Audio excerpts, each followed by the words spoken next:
Hello, boys and girls, ladies and gentlemen. My name is Klangsoker, and welcome to another My Thoughts On. Today, I'll be talking about The Big Bad Fox and Other Tales. This film is directed by, I think it's directed by Benjamin Renner. For those who don't know, he's actually the director of the 2013, or in this case 2014, Academy Award nominated animated film Ernest and Celestine. If you haven't seen that film, then please do the world a favour and go watch it. It is a very charming, funny, visually wonderful looking, and just really good film. And it definitely shows that Renner actually has what it takes to become a good animation director. I mean, great at making animated films. And it seems like he will not stop at just one. He decided to do another one based on the book of the same name, The Big Bad Fox, or The Big Bad Fox and Other Tales, which was actually a graphic novel that he created, so it does kind of make sense, right? So the movie got released here in the UK in August in 2018, and I know it got released last year in, I think, France? But that doesn't count. If a film gets released in the UK and if it gets released in a different other country, like Coco, remember Coco, the Pixar movie? That got released last year in the US, but for us, here in the UK. So, for me, if the film is released in the UK and it's released on that year, then it counts. So don't say, "Oh, the film was released last year. Oh, it was released 2 years ago." I don't care. If you live in the UK and if you're not bothered about it, then good for you. But elsewhere, sorry, I can't help you. But say what you want, but that's what it says on IMDb, and that's when it got released. So don't worry about that. Anyway, so yeah, The Big Bad Fox and Other Tales. I really wanted to see this film when it came out, but unfortunately, and for some odd reason, they actually showed the movie like early in the morning, like at 8 o'clock, which I find a bit strange. But it's not like a big hit animated film like Incredibles 2 or I would presume Ralph Breaks the Internet, but it is a very interesting film to see.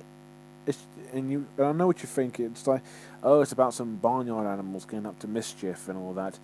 Well, there's a little more to that, but let's talk about it. Okay, so these characters, these anthropomorphic 2D animated animals, are going to perform three plays. One is about a duck, a rabbit, and a pretty strict but very posh pig named Pork, taking a baby to its rightful owner from a stork because his wing was broken. Sorry. The second one is about a fox and a wolf trying to, you guessed it, eat some chicks and some chickens as well. But it turns out that the free eggs that the fox gets actually turn out to be chicks, and these chicks actually think that the fox is their mummy, which is a really clever and really funny idea actually. And the fox starts to grow a bigger heart to these chicks, but won't be enough time because the wolf will want to eat all of them, and even the three that the fox raised. And the third and last one is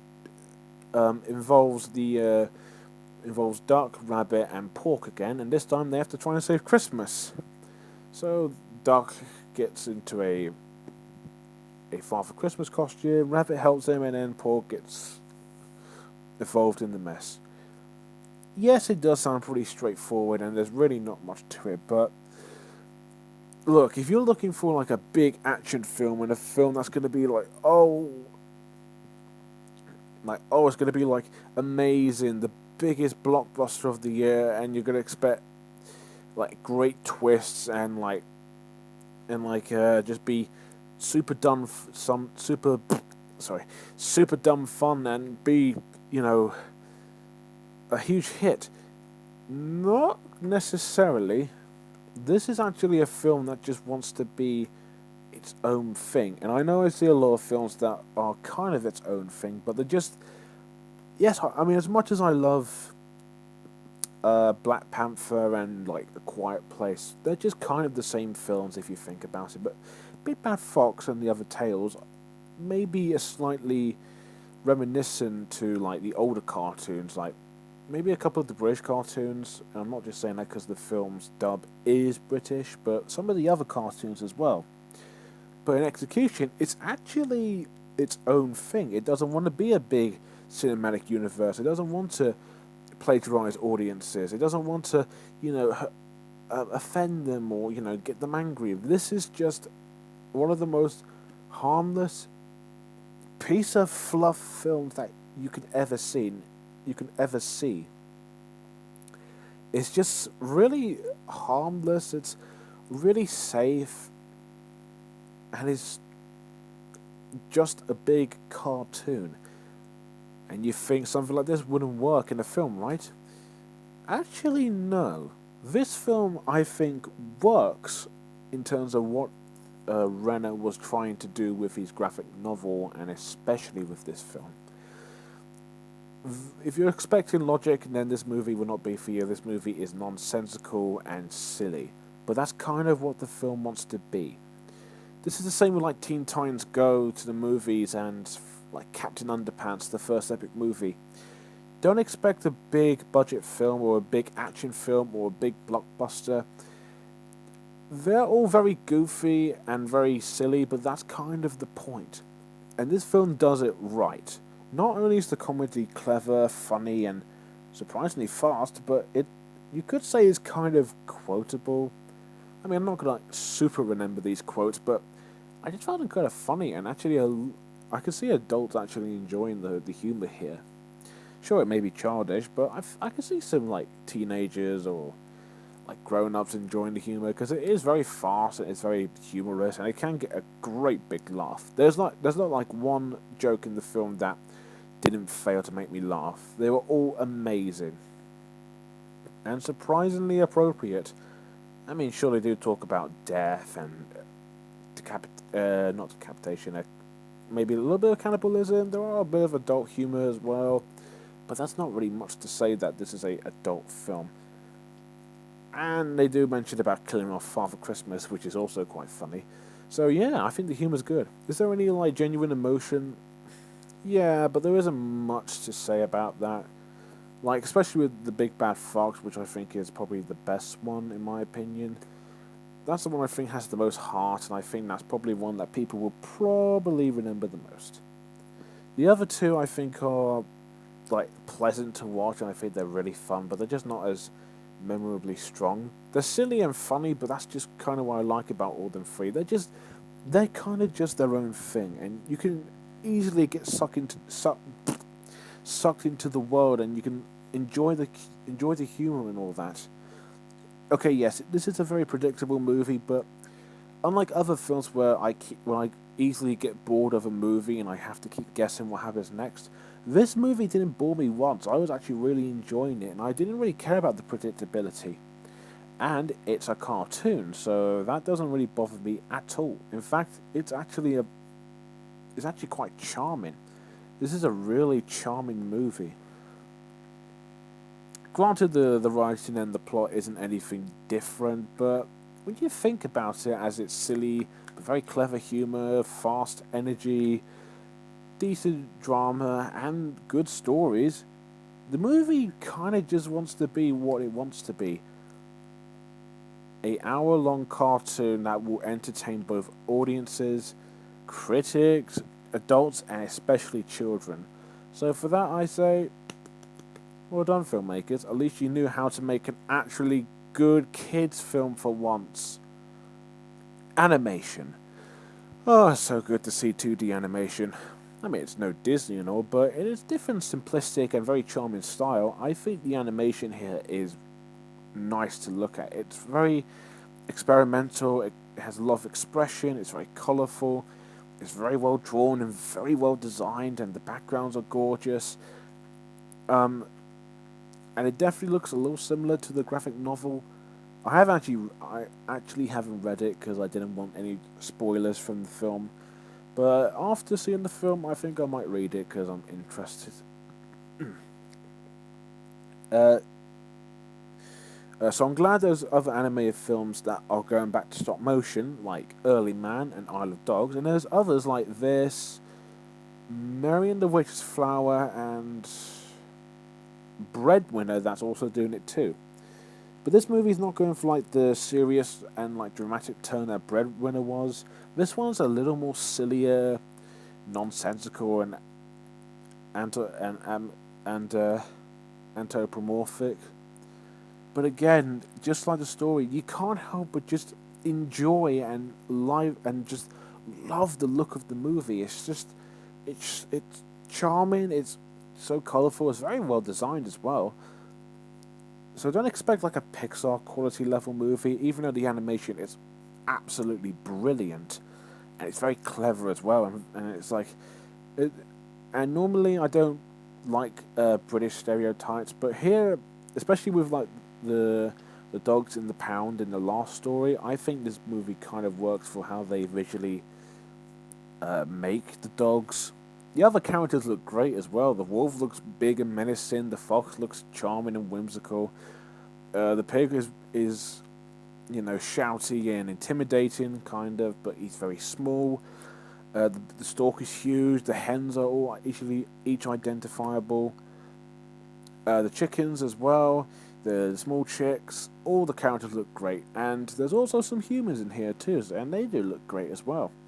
Honestly, if they ever make another movie, well, not about Ernest or Celestine or the Big Bad Fox, but if they ever make another Big Bad Fox, or another project with this animation style, I will be down for it because the animation style for this movie, and especially Ernest and Celestine, is wonderful and I love it. So if you're expecting Pixar level qualities of animation, you'll get it, but if you're expecting like mind blowing animation, you're not going to get it. But do expect some very, very well crafted, very colourful, and very nice looking animation with a very quirky and simplistic charm to it. Characters and acting. Our main characters are basically. Actually, all the characters are the main characters. Well, most of them. The Big Bad Fox is a really charming main character. Granted, he seems a bit mean at first, but his heart does get a bit bigger towards the three young chicks, and I found him quite endearing. I thought he was really funny, charming, and goofy, but that's what I just like about him. Duck, Rabbit, and Pork are enjoyable characters. Rabbit is mostly the dumb one. I mean, the duck is a bit dumb, but he's also the one who's, kind of whatever. Pork is mostly trying to be the responsible adult who always gets fed up in whatever antics or crazy situations those two get into. The chicken leader of the Fox Extermination Club is pretty funny. The three chicks that the fox has is funny as well. The wolf is very intimidating and lots of fun.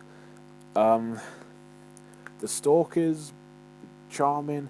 The dogs in the pound in the last story is funny as well, and even Santa Claus is in here as well. And there's also a little funny scene where there's actually a dad trying to be Santa Claus, and that gets a lot of laughs. So there's kind of a Christmas theme around this, and that's good. So I like all the characters. They're not like deep or well developed, but they're just really fun and likable. That's all I've got to say. And I like all of them, even the minor ones like the dog. And then there's like this one character that Duck, Rabbit, and Pork find is like a creature that can speak a different language. I think it's a frog. I'm not quite sure, but yeah, I like all the characters. My favourite ones will probably have to be the fox, the wolf, the dog, Pork, and I'll have to go with Rabbit and Duck. Granted, that's most of the main characters, but I just like them. I think The favourite ones are mostly the main characters, but I like them a lot, and I like all the other supporting characters too. So yeah, the voice acting is also terrific as well. Granted, there are some, there are going to be some people in here that you'll recognise. Bill Bailey is the Duck. I think he's great. There's Giles New as the Fox, who is charming and fun. Matthew Goody, or Matthew Good, is great as the Wolf. You've got Justin Edwards. Oh god, who else? Who else? Who else? I actually forgot the name for the hen or the chicken, but she's played by the headmistress from the third Nativity movie and Nativity Rocks. She's great as well, and the children who voice the chicks are great as well. So yeah, with great and likable characters and some fantastic voice acting, there's definitely going to be characters that will leave not a big impact, but ones that will stand out as fun and exciting to you. And on a side note, the score of the movie is absolutely wonderful. It captures the feeling of the countryside. Even when it comes to the Christmas themes, it also sounds great. It's very whimsical. It's very nice to listen to, and I don't know if you can get the soundtrack on iTunes, but if they ever release it, I will definitely buy it because it's just so much fun, so full of energy, and just nice to listen to.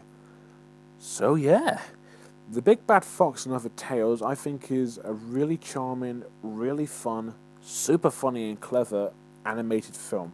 Is it the best of the year? No. Is it one of the best? Definitely. I don't know about Ralph Breaks the Internet, but I know I'm going to love that as well, probably.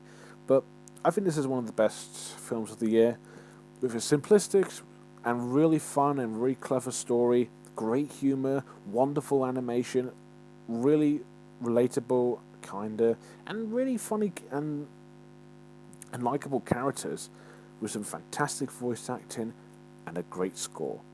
If you've got children who haven't got a film to see, then pick this one up and show it to them. I know they're gonna love it. If you adults just want to watch something that's simple and fun and nothing too harmful, even though this movie is for the most part 90% harmless, the other 10 is basically just physical slapstick, and that's also good as well. Uh, I think you'll enjoy this. So, with no sweat and no haste, this movie easily gets a 10 out of 10. I do highly recommend it. If you can try and get the English dub, then I think this is the UK dub. I don't know if there's a US dub. I know if they released it in the US with the English dub, but if you could try and find the English dub, then your problems will be solved. I mean, the DVD I bought for the movie was in English, but for Ernest and Celestine, it was in French. So I don't know. So yeah, next will be Wreck-It Ralph, which will be on Friday or Saturday. I'm not quite sure yet, but I will review it at any of those days. So look out for that, and let me know what you think of The Big Bad Fox and Other Tales in the comments below. And anyways, yeah, thank you guys for watching. Don't forget to like, comment, and most importantly, subscribe. And until next time, bye for now.